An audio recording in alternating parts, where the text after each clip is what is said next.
gee, did they forget? I mean, you know, what's the likelihood that Oxford would forget to put a W word in there that's wisdom? And so I'm startled. Well, wisdom is one of the 4 cardinal virtues, right? I mean, you know, and so there's an entry for cardinal virtues in the Simon Blackburn Dictionary of Philosophy, first edition. And he mentioned, it's even in the definition of philosophy, you know, he mentions love of wisdom and ignores it in the rest of the definition. And then you go to the cardinal virtues, he mentions wisdom. There are entries for all 3 of the other cardinal virtues, justice, temperance, and courage. Nothing else. Gee, maybe you just blew out the window when they were assembling the thing, you know, for technical. I don't think so. All right, I think it's symptomatic. All right, but then there's even more. Exact statements about this coming from Great Britain. Let's see if I can find it. Give me a second.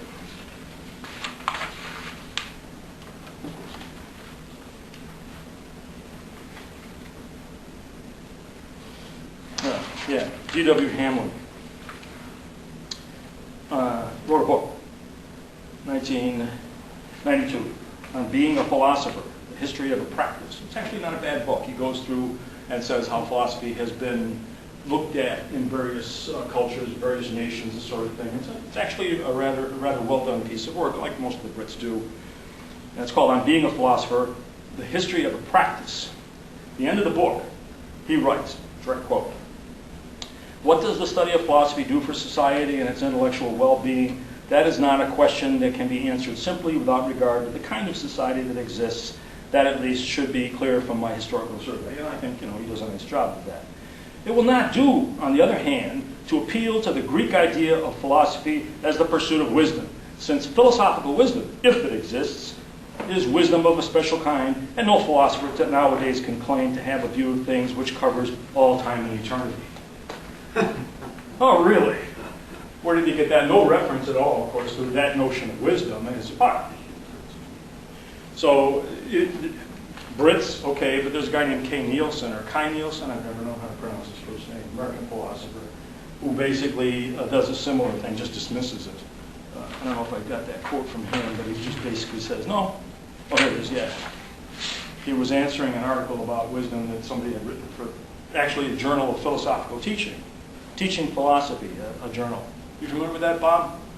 A journal called Teaching Philosophy? Oh, sure. Yeah. So this is in Teaching Philosophy. It was in March of '93. And Kai Nielsen was responding to an article by one of these people who said, you know, gee, wisdom's neglected. We really should have a way of doing this. And so he suggested that, you know, a way of teaching philosophy that focuses on wisdom. Kai Nielsen responds to this, and he says, direct quote, "It's a mistake to say that philosophy is the love or the search for wisdom.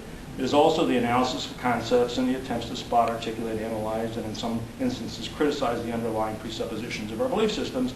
But philosophers certainly are not just, or typically even at all, sages. For philosophers to think of themselves as setting themselves up as sages is both absurd and repellent." Sounds like my students.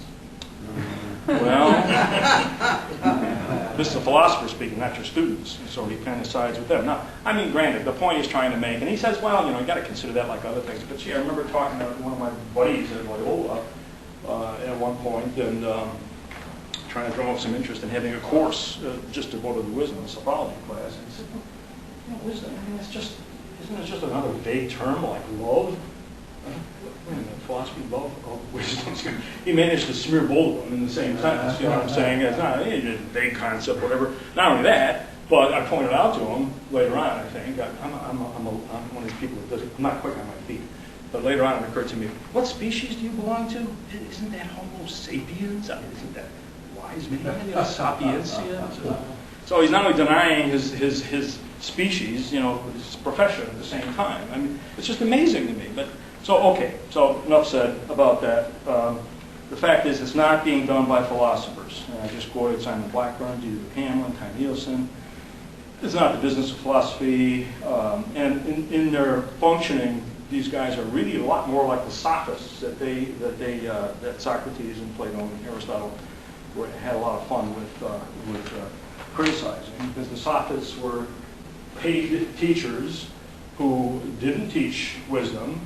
They taught ways of speaking and ways of reasoning so you can influence crowds and that sort of thing. What do these philosophers do now? I mean, they are hired to pay with the tuition of people who are rich enough to send their kids to college, and they teach, methods, of thinking and methods of arguing and so on. And they're not interested in actually teaching wisdom at all. So they really are more like sophists. Now, to call a philosopher a sophist is, slapping them in the face. So let them keep it. Let them keep philosophy. So I'm going to say the proper term for the study of wisdom is sophology. Okay, let them have philosophy; they can run with it. But they're academics, and they don't feel that they're responsible to the general public. I mean, you're only going to find philosophers in academia. I mean, it's the only way they can make a living. So, non-philosophers are talking about wisdom. Who is? Guess what? Psychology. Psychology has grabbed this and run with it.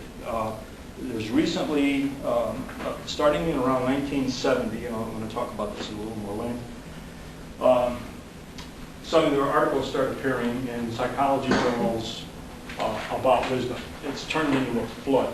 I mean, there are hundreds of articles published yearly on this issue of wisdom. And a lot of it actually began in conjunction with geriatrics and studying older people, because we let's give them a function. I mean, they can't do anything else. They should at least be able to tell us something about wisdom. But in any event, it got really going pretty strongly, and now there's many books out on this stuff. We're going to talk about this briefly. So psychologists like Sternberg and Paul Baltus and Martin Seligman and others. Since about 1980, there's dozens of these books, hundreds of articles. And then recently, even more recently than that, it's gotten to be interesting in terms of what's being called cognitive sciences, neuroscience, even neurophilosophy. There's Patricia and Paul Churchill are out in the San Diego area, and have caused a lot of stir by trying to wed philosophy to neurology or neurophysiology and so on. So there's been a lot of interest in this stuff, and they're doing things with them, with these magnetic resonance things, seeing what parts of the brain light up when you think this or do that, and throw challenges at them. It's pretty good. It makes pretty pictures anyway. I really wish I had a thing I could show this, because I had a wonderful picture of Patricia Churchill, a very handsome woman, okay, in profile like this. And then I said, well, this is a picture, but it's not a very good one. This is a better one. And there's this X-ray, of her brain and her jaw and all this stuff. I said, now, that's the real Patricia Churchill. But anyway, so how did this get started? I want to recommend a book to you. If you have a scientific bone in your body and you have any interest at all in the topic of wisdom, get this book. This is a 2010 book by Stephen Hall. He's a science writer for the most part. He's got a number of books out. He's a really good writer. I've written to this guy. We've written back and forth to each other. Good guy. But he did a really good job on this book. And it's called Wisdom, From Philosophy to Neuroscience. And I'm still wrestling with it. It's, not only wrestling, understanding the thing and getting through, all of it. I'm a slow reader. But, in addition to that, I have to go running off to my, my anatomy books to try to figure out what the heck is he talking about. Because there's